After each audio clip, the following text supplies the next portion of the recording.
ह्या दिनानिमित्त आपण पर्यावरणाचं रक्षण केलं पाहिजे हा संदेश सर्व जगाला देण्यात येतो। पर्यावरण म्हणजे इकडे तिकडे स्वच्छता दिसली पाहिजे, स्वच्छतेचं भान आपण राखलं पाहिजे, कचरा कुठे केला नाही पाहिजे आणि कचरा दिसला तो उचलून आपण कचऱ्याच्या व्यवस्थापन जिथे होतं त्या कचऱ्याच्या पेटीमध्ये त्या ठिकाणी टाकलं पाहिजे। त्याचबरोबर जागोजागी वृक्षारोपण करून प्रत्येक माणसाच्या हस्ते एका माणसाच्या हस्ते एक तरी वृक्ष लावलं पाहिजे आणि त्याचं संवर्धन केलं पाहिजे।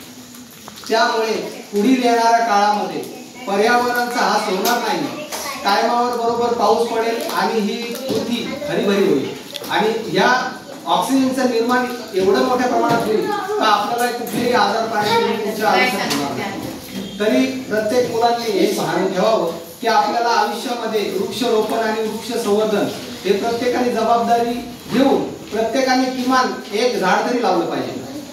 हा संदेश आपण झाड वृक्षारोपण करायचंय, त्याचा संवर्धन करायचंय आणि हा संदेश आजूबाजूच्या लोकांना द्यायचा। जय हिंद।